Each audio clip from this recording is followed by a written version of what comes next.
श्री स्वामी समर्थ. प्रिय मित्रांनो, आजची कथा विवाहित महिलांसाठी खूप माहितीपूर्वक आणि शिक्षाप्रद आहे.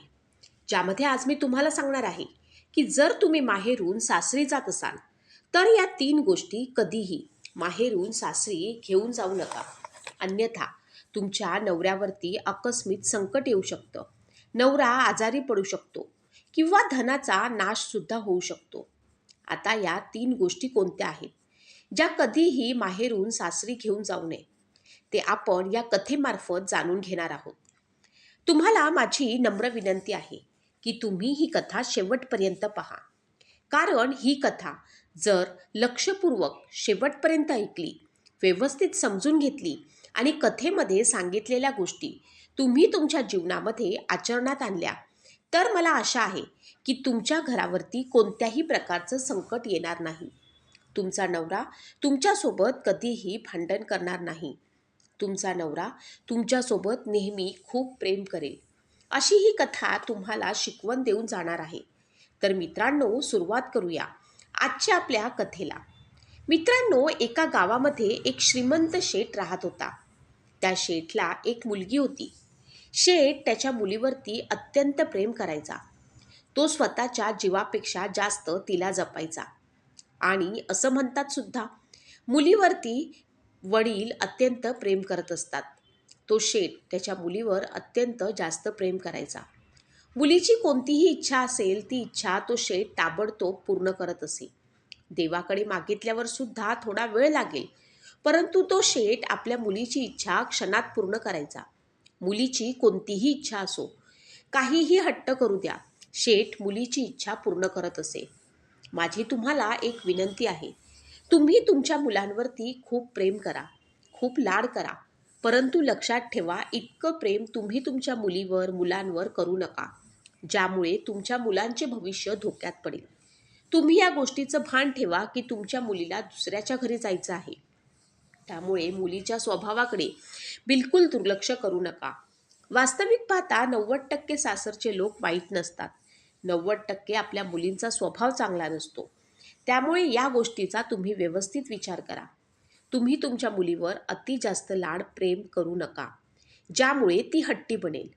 लहान मोठ्यामधील अंतर, सम्मान ती विसरून जाईल. मान मर्यादा ती विसरून जाईल. ती हे विसरेल की मी एक भारतीय स्त्री आहे. तुम्ही इथे कधीही लाड किंवा प्रेम देऊ नका की नंतर तर तुम्हाला त्या गोष्टीचा पश्चाताप करावा लागेल. मित्रांनो, तो शेठ त्याच्या मुलीवरती खूप प्रेम करायचा. इतकं प्रेम करायचा की ती मुलगी अति लाडामुळे अत्यंत हट्टी बनली होती. वेळोवेळी ती सारखं भांडण करायची. कोणासोबत भांडण करायची लक्षात ठेवा. मित्रांनो, मुलगी ही लढाऊ नाही पाहिजे, तर काळजी घेणारी पाहिजे. शेठच्या प्रेमामुळे, अति लाडामुळे त्यांची मुलगी हट्टी स्वभावाची झाली. सकाळी उशिरा उठत असे. कोणी काही बोललं तर त्याला उलट उत्तर करायची. रागाने त्याच्यासोबत बोलत असे. एक लक्षात ठेवा मुलींनो, तुमचा हा राग, तुमची ही चिडचिड, तुमचा हा हट्टीपणा तुमच्या आई वडील सहन करतात, परंतु सासरी गेल्यावरती सासरचे लोक ते सहन करत नाहीत.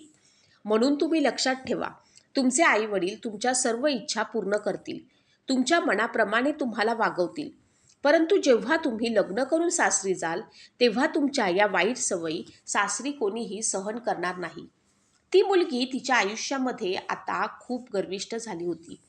मुलीची आई मुलीच्या वडिलांना म्हणजे त्या शेठला समजावते, हे बघा, तुम्ही मुलीचे अति लाड करू नका. आता ती खूपच हट्टी झाली आहे, सर्वांना उलट उत्तर देत असते. तेव्हा शेठ म्हणाला, आता ती लहान आहे, मोठी झाल्यावरती सर्व काही ठीक होईल. तेव्हा शेठची बायको म्हणाली, लहान आहे असं म्हणून सोडून देऊ नका. तुमचा हा हलगर्जीपणा, तुमचे हे अति लाड आपल्या मुलीचे आयुष्य उद्ध्वस्त करतील. मित्रांनो, मी तुम्हाला एक नम्र विनंती करते की तुम्ही तुमच्या मुलीची प्रत्येक मागणी पूर्ण करता. त्यावेळेला तुमची मुलगी आनंदी होते, परंतु तिला ही सवय कायमची लागून जाते व नंतर तिला आयुष्यभर अश्रू ढळत राहावे लागतात. म्हणून लक्षात ठेवा, मुलीचे संगोपन करणं हे एका संताच्या तपश्चर्येप्रमाणे आहे. हळूहळू ती मुलगी मोठी झाली आणि जेव्हा मुलगी मोठी होते तेव्हा वडिलांना एकच चिंता असते की माझ्या मुलीचे लग्न करावे. माझ्या मुलीचे चांगल्या ठिकाणी लग्न लावून दिले तर मी या जबाबदारीतून मुक्त होऊ शकेल. एक चांगला विचार असा परिवार शोधून वडिलांनी त्याच्या मुलीचं लग्न लावून दिलं. लग्न झालं. आता ती मुलगी तिच्या सासरी गेली. जेव्हा मुलगी सासरी गेली तेव्हा सासरी जाऊन 8 दिवसही झाले नव्हते. तेवढ्यात तिने वडिलांना फोन केला. वडिलांनी फोन उचलला. म्हणाले, पोरी सांग कशी आहेस? मुलगी म्हणाली, कशी आहे विचारू नका, मी इथे खूपच त्रास सहन करत आहे. वडिलांनी विचारले, पोरी 8 दिवसातच तुझी अशी अवस्था झाली आहे? मुलगी म्हणाली, हो, मी इथे 1 मिनिटही थांबू शकत नाही. तुम्ही आत्ताच इथे या आणि मला घरी घेऊन चला. मी या नरकात राहू शकत नाही. वडील म्हणाले, अगं 8 दिवसातच असं काय घडलं? तू असं का म्हणत आहेस? मुलगी म्हणते, सर्व काही व्यर्थ आहे. जर तुम्हाला मला जिवंत बघायचं असेल तर तुम्ही आत्ताच्या आत्ता इकडे या आणि जसे आहात त्या अवस्थेत या. मला इथून घेऊन चला. वडील म्हणाले, मी तर खूप चांगलं कुटुंब पाहिलं होतं. खूप जास्त हुंडासुद्धा दिला होता. सर्व काही दिलं होतं. त्यानंतर धूमधडाक्यामध्ये तुझं लग्न लावून दिलं. पूर्ण नगरामध्ये असं लग्न कोणीही लावून दिलं नव्हतं. आणि आता फक्त 8 दिवसांमध्ये तू असं काय म्हणत आहेस? मुलगी म्हणाली, मी फोन ठेवत आहे. तुम्ही लवकर इकडे या आणि माहेरी मला घेऊन चला. जर तुम्हाला मला जिवंत पाहायचं असेल तर लवकरात लवकर येऊन मला इथून घेऊन चला. जर तुम्ही उशीर केलात तर तुम्ही तुमच्या मुलीचा चेहरा पाहू शकणार नाही. अखेर तो बाप काय करू शकत होता? अखेर नाईलाजानं तो शेठ मुलीच्या सासरी गेला. तिथे गेल्यावरती कोणीही शेठला हाक मारली नाही किंवा कोणीही शेठला काहीही विचारलं नाही. मुलीचे सासू सासरे बाहेर निघून गेले. मुलीच्या दिरानं शेठकडे दुर्लक्ष केलं. शेठ विचार करू लागला, 8 दिवसांमध्ये असं काय घडलं आहे की माझ्यासोबत कोणीही बोलायला येत नाही. एक गोष्ट लक्षात ठेवा, मुलीच्याच गैरवर्तनामुळे सासरी तुमच्याच आईवडिलांना अपमान होत असतो. आणि जर वर्तवणूक चांगली असेल तर त्याच आईवडिलांचा खूप मानसन्मान तुमच्या सासरी केला जातो. शेठ मुलीच्या खोलीत गेला आणि जाऊन मुलीला म्हणाला, पोरी काय झालं आहे? तेव्हा मुलगी म्हणाली, तुम्ही या घरातील पाणीसुद्धा पिऊ नका. तुम्ही ताबडतोब चला. तेव्हा वडील म्हणाले, पोरी तू असं का म्हणत आहेस? मुलगी म्हणाली, तुम्ही आत्ताच्या आत्ता मला माहेरी घेऊन चला. मला इथे गुदमरायला होतं. मला एक क्षणही इथं राहायचं नाही. तेव्हा शेठ म्हणाला, पोरी थांब, मी तुझ्या सासूला विचारतो. तेव्हा मुलगी म्हणाली, त्या चेटकिनीला काय विचारायचं? ती तर एक चेटकीन आहे. तिला विचारू नका. त्या म्हातारीमुळेच मी खूप दुःखी आहे. या घरामध्ये 8 दिवसही झाले नाही की तिने माझे आयुष्य नरकासमान केले आहे. वडील म्हणाले, पोरी थांब, मी एकदा विचारून पाहतो. त्यानंतर शेठ सासूबाई जवळ गेला आणि म्हणाला, ताई मी आलोय. तेव्हा सासू म्हणाली, हो मी पाहिलं, मला चष्मा नाही लागलाय. तुम्ही आलात यामध्ये आश्चर्याची काय गोष्ट आहे? वडिलांनी विचार केला, हे असे का बोलत आहेत? वडील म्हणाले, ताई मी माझ्या मुलीला घेऊन जाण्यासाठी आलो आहे. तेव्हा सासू म्हणाली, ठीक आहे, आत्ताच्या आत्ता तुमच्या मुलीला घेऊन जा तुम्ही.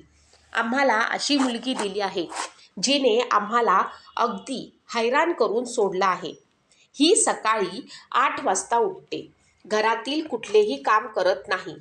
हिला आयतं जेवण हवं असतं आणि जर कोणी काही बोललं तर उलट उत्तर करायला सुद्धा ही मागे पुढे पाहत नाही. अशी मुलगी तुम्ही आम्हाला दिली आहे. तुम्ही आत्ताच्या आत्ता तुमच्या मुलीला घेऊन जा आणि हुंड्यामध्ये जे काही पैसे तुम्ही दिले आहेत ते सुद्धा घेऊन जा. आम्हाला तुमचा हुंडा नको आणि तुमची ही मुलगी सुद्धा नको.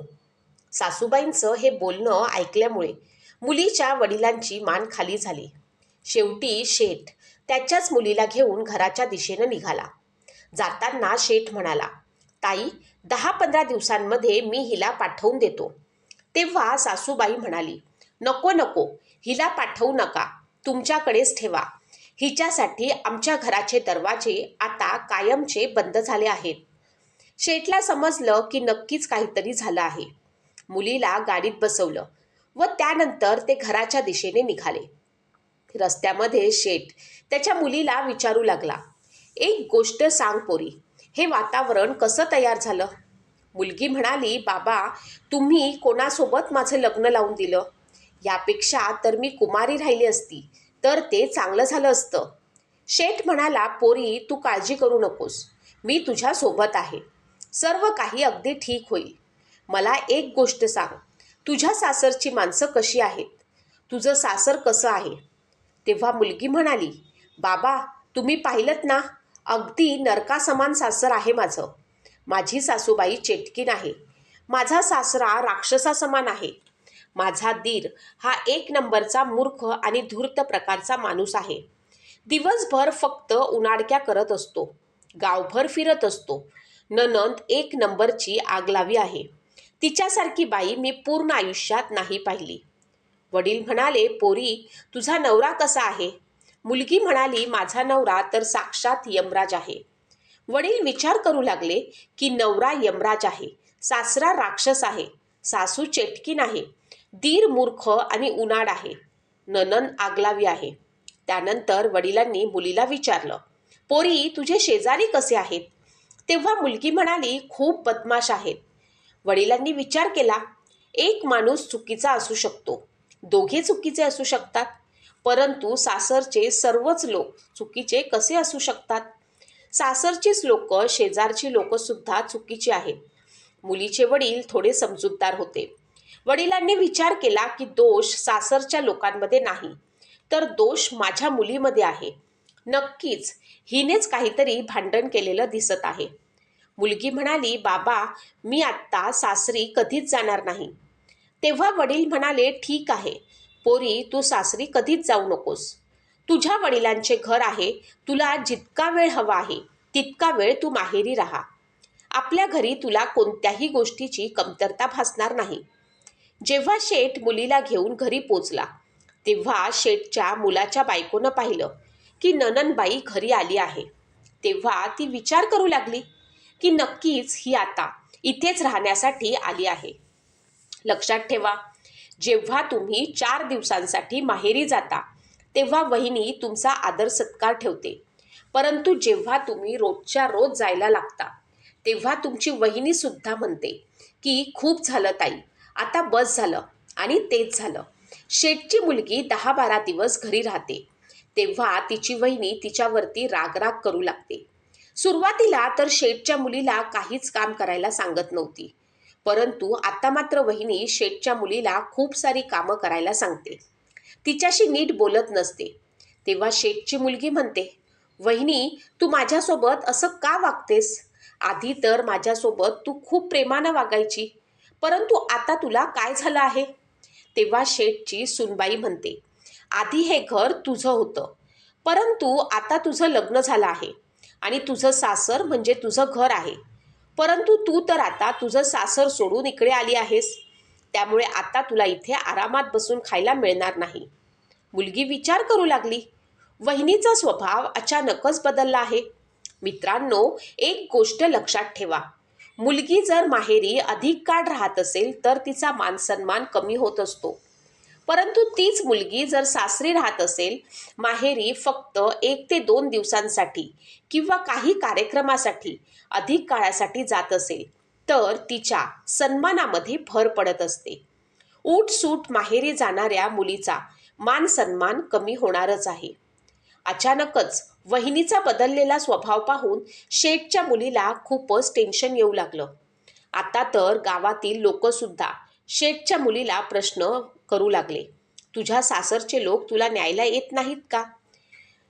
जी मैत्रीण तिला भेटायची ती विचारायची, तू बरेच दिवस झाले इकडेच राहतेस, भाऊजी तुला न्यायला येत नाहीत का? आता ती मुलगी कुठेही लग्नाला जायची, मंदिरात जायची, बाजारात जायची.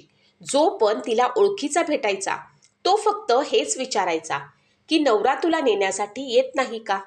तुला सोडून दिले आहे का? मुलगी विचार करू लागली, मी सासरी होती तेच बरं होतं. इकडे येऊन जगणं तर आणखीनच कठीण झालं आहे. मला तर आता सर्वजण कुठेही फक्त हेच विचारत असतात की नवरा तुला न्यायला येत नाही का?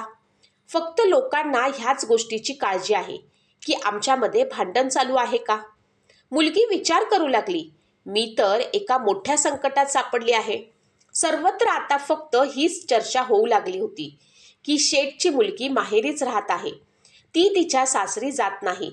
लोक असं सुद्धा म्हणायचे की त्या मुलीचा स्वभाव तसा होता, ती प्रत्येकाला उलटसुलट उत्तरं करायची, खूप फाटक्या तोंडाची होती, त्यामुळेच तिच्यासोबत हे असं झालं आहे.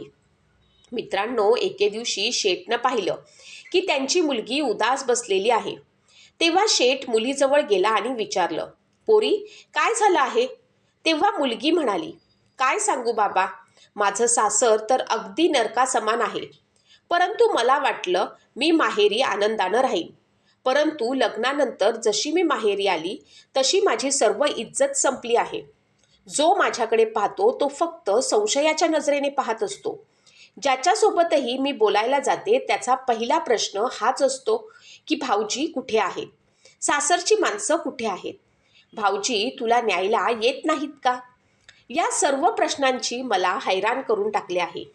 यापेक्षा तर चांगलं हे असतं, बाबा माझं लग्नच झालं नसतं. तेव्हा मुलीचं हे बोलणं ऐकल्यावरती शेठ म्हणाले, पोरी तू एक काम करशील का? आपल्या नगरामध्ये एक महाराज आले आहेत. ते खूप ज्ञानी संत आहेत. मी तुझ्या बाबतीत त्यांच्यासोबत बोललो आहे आणि तुझी सर्व परिस्थिती ऐकल्यानंतर त्या महाराजांनी मला एक मंत्र दिला आहे. महाराजांनी मला सांगितलं आहे की जर तुमच्या मुलीने या मंत्राचा जप 6 महिने केला तर सासरची सर्व लोक तिच्या मुठीत असतील. मुलगी म्हणाली, हे सत्य आहे का बाबा? तेव्हा वडील म्हणाले, हो, हे अगदी सत्य आहे. मित्रांनो, मुलीची तर इच्छाच होती की मी सासरी गेल्यानंतर तिकडची राणी व्हावं, सर्व काही माझ्या हातात यावं, सर्व लोक माझ्या इशाऱ्यावरती काम करावेत. त्या मुलीला फक्त आयुष्यामध्ये आराम हवा होता, बाकी काहीच नको. वडील म्हणाले, पोरी 6 महिन्यात तुझ्या सासरचे लोक पूर्णपणे वातावरण बदलून जाईल. तुला सासरी जायचं आहे का? तेव्हा मुलगी म्हणाली, हो बाबा, मला सासरी जायचं आहे. वडील म्हणाले, मग ठीक आहे, मी तुला जो मंत्र सांगतोय त्याचा जप तू 6 महिने नित्यनेमाने कर. तुझ्या सासरची माणसं तुझ्या मागे पुढे फिरतील, तुझ्या मुठीत असतील. सासू तुझ्या पुढे एकही शब्द बोलणार नाही. नवरा नेहमी तुझंच म्हणणं ऐकेल. तेव्हा मुलगी म्हणाली, ठीक आहे बाबा, मी 6 महिने नित्यनेमानं त्या मंत्राचा जप करेल. तुम्ही मला तो मंत्र सांगा. तेव्हा शेठ म्हणाले, त्या मंत्राचा जप मला करायचा आहे आणि तुला फक्त साधना करायची आहे. म्हणजेच त्या महाराजांनी सांगितलेले काम तुला करायचे आहे. तेव्हा मुलगी म्हणाली, ठीक आहे बाबा, हे तर आणखीनच चांगलं झालं. मला आधीच मंत्र जप करण्याचा कंटाळा होता, त्यामुळे तुम्ही मंत्र जप करा, मी साधना करते. परंतु मला हे सांगा की मला साधना काय करायची आहे?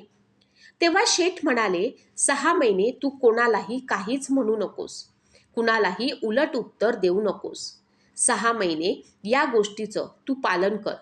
6 महिने सर्वांसोबत प्रेमाने वाग. कुठल्याही गोष्टीचा अहंकार ठेवू नकोस. बोल, तुला ही गोष्ट मान्य आहे का? मुलगी म्हणाली, हो बाबा, मला तुमचं म्हणणं मान्य आहे. फक्त 6 महिन्याचीच तर गोष्ट आहे, मी हे करायला तयार आहे. वडील म्हणाले, मग ठीक आहे, 6 महिने तू ही साधना कर. त्यानंतर पूर्ण सासर तुझ्या मुठीत असेल. त्यानंतर शेठ त्याच्या मुलीला घेऊन सासरी निघून जातो. सासरी गेल्यानंतर सासरची लोक पाहतात की सूनबाई परत आली आहे. सासरी गेल्यानंतर कोणीही तिची विचारपूस करत नाही, कोणीही काही बोलत नाही. हे पाहून त्या मुलीचा राग तर खूप आला होता. परंतु तेव्हा वडील म्हणाले, पोरी तू या सर्व गोष्टींकडे दुर्लक्ष कर, कोणालाही काहीच म्हणू नकोस, तुझ्या साधनेकडे तू लक्ष दे. शेठ मुलीच्या सासूजवळ जातो आणि म्हणतो, ताई, मी तुमच्या सुनेला घेऊन आलो आहे. सासूबाई म्हणाली, तुम्ही हिला का घेऊन आले आहात? ही तर आमचं घर उद्ध्वस्त करण्यासाठी जन्माला आली आहे. तुम्ही हिला इथून घेऊन जा, आम्हाला हिची काहीच गरज नाही. तेव्हा शेठ हात जोडून मुलीच्या सासूला म्हणतो, ताई, हिला एक संधी द्या, कारण एक चूक तर प्रत्येकाची माफ केली जाते, एकदा संधी तर प्रत्येकाला दिली जाते. तेव्हा सासूबाई म्हणाली, ठीक आहे भाऊ, जर तुम्ही इतकेच म्हणत आहात तर ठीक आहे. त्यानंतर शेठ त्याच्या मुलीला समजावून तिथून निघून जातो. शेठ सांगतो, पोरी फक्त 6 महिने जाऊ दे. कोणालाही काहीच बोलू नकोस. कोणालाही उलट उत्तर देऊ नकोस. त्यानंतर बघ, हे पूर्ण सासर तुझ्या मुठीत असेल. त्यानंतर तुला जे वाटेल ते तू कर. माझं बोलणं लक्षात ठेव. कोणीही तुझ्यासोबत कसंही वागू दे, कशाही स्वरात बोलू दे, रागात बोलू दे किंवा तुझ्यासोबत भांडू दे, परंतु तू त्याला उलट उत्तर करू नकोस. इतकं म्हटल्यावरती शेठ त्याच्या घरी निघून जातो. पुढच्या दिवशी सकाळी सूनबाई सासूबाईच्या जवळ जाते व त्यांच्या चरणांना स्पर्श करते. सूनबाई सासूबाईंना म्हणते, आई, तुम्ही मला आशीर्वाद देणार नाही का? सासूबाई आधीपासूनच खूप रागाने भरलेली होती, परंतु सूनबाईंनी जेव्हा पायांना स्पर्श केला आणि म्हणाली, आई आशीर्वाद द्या, तेव्हा त्या सासूबाईंना एकदम धक्का बसला. सासूबाई विचार करू लागली, हिने माझ्या पायाला स्पर्श केला आहे आणि माझ्याकडे आशीर्वाद मागत आहे. ही उलट गंगा कशी वाहू लागली?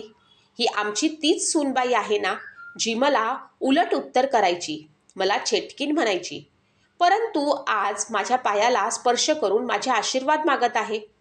सूनबाई म्हणाली, आई, जर माझ्याकडून काही चूक झाली असेल तर मला माफ करा. आजपासून मी कोणतीही चूक करणार नाही. आत्तापर्यंत माझ्या ज्या काही चुका झाल्या आहेत त्या तुम्ही पोटात घ्या आणि मुलगी समजून मला आशीर्वाद द्या. म्हणतात ना की सासूबाईला आणखी काय हवं आहे?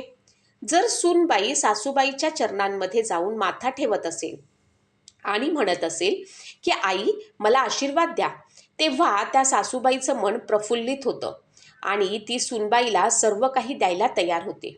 सासूबाईंनी सूनबाईला आशीर्वाद दिला. त्यानंतर शेठची मुलगी तिथून उठते आणि स्वयंपाकघरामध्ये जाऊन जेवण बनवू लागते. तेव्हा स्वयंपाकघरातून भांड्यांचा आवाज येऊ लागतो. तेव्हा सासूबाई तिच्या मुलीला म्हणाली, पोरी, जाऊन बघ, स्वयंपाकघरामध्ये मांजर तर आली नाही ना, कारण भांड्यांचा आवाज येत आहे. तेव्हा मुलीने सांगितले, आई, मांजर नाही, तिथे दुसरी मांजर आली आहे, म्हणजेच तुझी सूनबाई आहे. तुझी सूनबाई जेवण बनवत आहे. शेठच्या मुलीने जेवण बनवले. सासूबाईंना वाढले. सूनबाईनं जेवण बनवलं आहे हे पाहून सासूबाई खूप खुश झाली. इतक्यातच सासरा घरी येतो. तेव्हा शेठची मुलगी सासऱ्याच्या पायात पडते आणि म्हणते, बाबा, जर माझ्याकडून काही चूक झाली असेल तर मला माफ करा. व त्यानंतर सूनबाई सासऱ्यासाठी जेवणाचं ताट घेऊन येते. सासरा हा सर्व प्रकार पाहतच असतो. तो विचार करत असतो की आमची तीच सूनबाई आहे जी आम्ही एक शब्द जरी बोललो तरी आम्हाला उलट उत्तर करत असे, परंतु आजही माझ्या पायांना स्पर्श करत आहे, माझ्या पाया पडत आहे. दुसरं काय हवं असतं? त्यांच्या मुलाने, त्यांच्या सूनबाईने त्यांचा आदर सन्मान करावा, त्यांना वेळेवरती अन्न पाणी द्यावे. यापेक्षा अधिक सासऱ्याला दुसरं काहीच नको असतं. आता शेठची मुलगी सकाळी लवकर उठू लागली. जी सकाळी 8 वाजता उठायची ती आता 6 वाजता उठू लागली होती. सर्व घरातील कामं आवरायची, नवऱ्याची सेवा करायची, दिराची काळजी घ्यायची, नणंदची सुद्धा काळजी घ्यायची, सर्वांना वेळेवरती जेवण द्यायची. शेठच्या मुलीला वडिलांचं बोलणं जास्त लक्षात होतं की कोणी कितीही काहीही बोलू द्या, कोणालाही उलट उत्तर करायचं नाही, सर्वांसोबत प्रेमानं वागायचं. जेव्हा पण तिला कोणी काही बोलायचं तेव्हा तिला खूप राग यायचा, परंतु तेव्हा तिला वडिलांचे शब्द आठवायचे की तू साधनेचा भंग करू नकोस, प्रत्येकासोबत प्रेमपूर्वक वाग. मग 6 महिन्यानंतर सर्व लोक तुझ्या मुठीत असतील, तुझ्या मागे पुढे करत असतील. फक्त 6 महिन्यांची गोष्ट आहे. त्यामुळे मुलगी विचार करायची की फक्त 6 महिन्यांचीच तर गोष्ट आहे, त्यानंतर मी एकेकाला पाहून घेईन. अशाच प्रकारे शेठची मुलगी सर्वांची सेवा करत होती, सर्वांची काळजी घेत होती. आणि अशा प्रकारे जेव्हा 1 महिना पूर्ण झाला तेव्हा सासूबाईंनी त्यांच्या सूनबाईला त्यांच्याजवळ बोलावलं आणि घराच्या सर्व चाव्या तिच्या जवळ दिल्या आणि म्हणाली, सूनबाई, तू माझी सूनबाई नसून माझी मुलगी आहेस. तुझ्या रूपानं माझ्या घरात आज लक्ष्मी आली आहे आणि म्हणूनच आजपासून घराची सर्व जबाबदारी मी तुझ्याकडे सोपवते आहे. शेठच्या मुलीने लगेचच त्या सर्व चाव्या स्वतःजवळ घेतल्या. एका सुनबाईला दुसरं काय हवं असतं? सुनबाईला घरात सर्व राज्य हवं असतं. आता शेठची मुलगी खूपच आनंदी झाली होती. सासूबाईंनी मुलाला बोलावलं आणि सांगितलं, आजपासून ते जे काही पैसे कमावून आणशील ते सर्व तुझ्या बायकोकडे द्यायचे, कारण ही आता या घराची सुनबाई नसून घराची लक्ष्मी आहे आणि आता या घराची सर्व जबाबदारी तिच्यावरती आहे. सासूबाईचं हे बोलणं ऐकल्यामुळे शेठच्या मुलीच्या आनंदाला सीमा राहिल्या नाहीत. तिला आता वडिलांच्या बोलण्यावरती विश्वास बसू लागला. ती विचार करू लागली की खरंच त्या महाराजांनी सांगितलेल्या प्रमाणे फरक दिसत आहे. एका महिन्यामध्ये सर्व काही माझ्या बाजूने घडताना दिसत आहे. वडिलांनी तर मला हेच सांगितलं होतं की 6 महिने लागतील, परंतु आता तर 1च महिना झाला आहे आणि एका महिन्यातच परिणाम दिसत आहे. आत्ता मी या घराची राणी बनली आहे. सर्व घराच्या चाव्या माझ्याकडे आल्या आहेत. सर्व लोक माझ्यानुसार वागत आहेत. त्यामुळे मला दुसरं काय हवं होतं? हेच तर हवं होतं. ती मुलगी आता खूपच खुश होती, परंतु तिच्या आत अजूनही राग भरलेला होता. कारण 6 महिन्यानंतर ती तिच्या सासरची लोक तिला जे काही बोलले त्याचा हिशोब चुकता करणार होती. त्यानंतर शेठची मुलगी वडिलांच्या सांगण्यानुसार खूप चांगल्या प्रकारे सासरच्या लोकांसोबत वागत होती. आता सासरची लोक तिचे कौतुक करू लागले होते. शेजारचे लोकसुद्धा सुनबाईचे कौतुक करू लागले होते. हळूहळू 2 महिने निघून गेले आणि जसे 2 महिने झाले तेव्हा शेठच्या मुलीचे सर्व विचारच बदलले. तिच्यामध्ये प्रेमाची भावना जागृत झाली. चांगला स्वभाव निर्माण झाला. श्रावण महिना येतो तेव्हा शेठचा मुलगा म्हणजेच त्या मुलीचा भाऊ तिला नेण्यासाठी तिच्या सासरी येतो आणि येऊन तो त्याच्या बहिणीला म्हणतो, ताई, श्रावण महिना आला आहे, तू तयार हो, मी तुला नेण्यासाठी आलो आहे. तेव्हा ती मुलगी म्हणाली, तू आधी माझ्या सासूबाईंना जाऊन विचार. तेव्हा मुलीचा भाऊ सासूजवळ गेला आणि विचारू लागला, आई, श्रावण महिना आला आहे आणि मी माझ्या बहिणीला घरी घेऊन जाण्यासाठी आलो आहे. तेव्हा सासू म्हणाली, ठीक आहे बाळा, लग्नानंतरचा पहिलाच श्रावण आहे आणि आत्ता सर्व सणांना सुरुवात होणार आहे, त्यामुळे तू तुझ्या बहिणीला घरी घेऊन जा. परंतु लक्षात ठेव, रक्षाबंधन झाल्यानंतर दुसऱ्याच दिवशी तिला घेऊन ये, कारण तिच्याशिवाय आमच्या घराला शोभा नाही. ही तर आमच्या घराची लक्ष्मी आहे. तेव्हा ही लक्ष्मी आमच्या घरातून जाईल तेव्हा आम्हाला चैन पडणार नाही. सासूबाईंच्या या बोलण्यावरून तुम्ही अंदाज लावू शकता की वडिलांनी मुलीला जसे वागायला सांगितले होते त्यामुळे सर्वांच्या वागण्यामध्ये किती फरक पडला होता. मित्रांनो, त्यानंतर शेठची ती मुलगी भावासोबत तिच्या माहेरी येते. माहेरी आल्यानंतर वडील तिला विचारतात, पोरी, तुझ्या सासरची माणसं अजूनही तशीच आहेत का? राक्षस, चेटकीन आणि मूर्ख.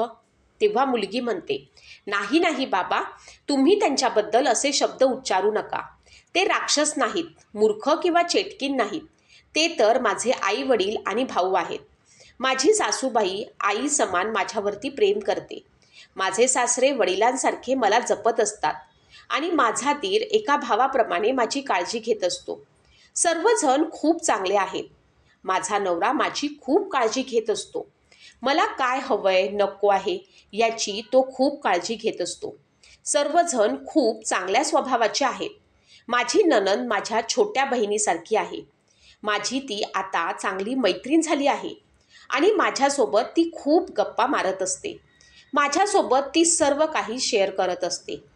जेव्हा वडिलांनी हे सर्व ऐकलं तेव्हा त्यांना समजलं की मुलीच्या लग्नानंतर माझी जी मान खाली झुकली होती ती आज गर्वाने उंच झाली आहे. माझ्या मुलीने माझी मान उंच केली आहे आणि आता मी अभिमानाने सांगू शकतो की मी या मुलीचा बाप आहे. अशा प्रकारे श्रावण महिना ती मुलगी आनंदाने माहेरी काढते आणि जसं रक्षाबंधन होतं तसा तिचा नवरा तिला नेण्यासाठी येतो व त्यानंतर शेठची मुलगी आनंदाने सासरी निघून जाते व सासरी गेल्यानंतर सर्वांची ती खूप चांगल्या प्रकारे काळजी घेत असते. कोणालाही उलट शब्द बोलत नाही. अशा प्रकारे शेठच्या मुलीने तिच्या सासरला स्वर्गामध्ये बदललं होतं. तर ही कथा आपल्याला शिकवते की सूनबाईने जर विचार केला तर ती सासरला स्वर्गासमान बनवू शकते, आणि जर तिने विचार केला तर त्याच सासराला ती नरकामध्ये सुद्धा बदलू शकते. मित्रांनो, आता आपण जाणून घेऊया की उपाशी मेला तरी चालेल, परंतु माहेरून या 3 गोष्टी कधीच सासरी घेऊन जाऊ नका. जर तुम्ही असं केलं तर तुमचा नवरा मोठ्या संकटात अडकू शकतो.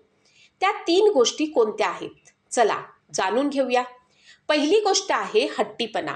म्हणजेच ज्या मुली हट्टी असतात त्यांचा तो हट्टीपणा माहेरी असताना पूर्ण केला जातो, परंतु जेव्हा तुम्ही सासरी जातात तेव्हा तुमचे सर्वच हट्ट पूर्ण केले जात नाहीत.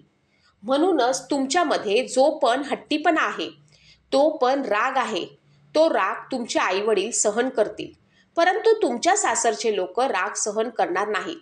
म्हणूनच पहिली गोष्ट ही आहे की तुमचा हट्टीपणा, तुमचा राग तुम्ही माहेरी सोडून सासरी जावे. दुसरी गोष्ट भांडण करण्याची वृत्ती. जेव्हा तुम्ही माहेरी असता तेव्हा तुमच्या आईवडिलांसोबत, भावासोबत किंवा शेजाऱ्यांसोबत भांडण करत असता, तेव्हा तुमचे हे भांडण तुमच्या माहेरची माणसं सहन करतात. तुम्हाला ते काहीच म्हणत नाहीत, कारण तुम्ही एक मुलगी आहात. परंतु जर तुमची तीच सवय तुमच्यासोबत सासरी गेली, तुम्ही सासरी गेल्यानंतर सुद्धा अशाच प्रकारे भांडत असाल, तर तुमची ही भांडणाची वृत्ती सासरचे लोक सहन करत नाहीत. त्यामुळे तुमचं घर उद्ध्वस्त व्हायला वेळ लागणार नाही. आणि म्हणूनच तुमची जी भांडणाची वृत्ती आहे ती तुम्ही माहेरीत सोडून सासरी जायला पाहिजे. आता दुसरी गोष्ट म्हणजे कडवट शब्द बोलणे. म्हणजेच माहेरी असताना जे तुम्ही तुमच्या आईवडिलांसोबत, भावांसोबत जे कठोर बोलत असता, ते शब्द तुमच्या माहेरी सहन केले गेले, परंतु तसे शब्द सासरी सहन केले जात नाहीत. जर तुम्ही सासरी असे शब्द वापरत असाल तर घरामध्ये भांडण व्हायला वेळ लागणार नाही. त्यामुळे घराची शांतता भंग होईल आणि घराचे वातावरण पूर्णपणे उद्ध्वस्त होईल. जर तुम्ही असे कडवट शब्द तुमच्या नवऱ्याला बोलत असाल तर तुमच्यामध्ये भांडण होतील. नवरा जेव्हा बाहेरून घरी येतो आणि तुम्ही त्याच्यासोबत अशा प्रकारे बोलता, तेव्हा याचा परिणाम त्याच्या आरोग्यावरती सुद्धा होत असतो. नवरा तुमच्या त्या शब्दांसारखा विचार करत राहतो. त्याच्या आतमध्ये तो गुदमरल्यासारखा राहू लागतो. त्याचं नीट जेवणाकडे लक्ष राहत नाही, त्याच्या आरोग्याकडे, ज्यामुळे अनेक रोग आजार त्याच्या शरीरामध्ये घर करू लागतात व त्यामुळे तुमचा नवरा सारखा आजारी पडू लागतो. आणि म्हणूनच याचा त्रास पुढे जाऊन तुम्हाला सहन करावा लागतो. त्यामुळे तुम्ही माहेरून सासरी जाताना तुमच्यासोबत तुमच्या स्वभावात असलेला कडवटपणा सुद्धा घेऊन जाऊ नका. तर याच त्या 3 गोष्टी आहेत ज्या माहेरून सासरी जाताना तुम्ही घेऊन जाऊ नका. माहिती तुम्हाला आवडली असेल तर लाईक करायला विसरू नका. भेटूया पुढच्या अशाच एका ज्ञानवर्धक माहितीसाठी. आमच्याशी जोडून राहा. श्री स्वामी समर्थ. जय श्रीराम, जय श्री हनुमान, जय श्री कृष्ण, जय माता लक्ष्मी.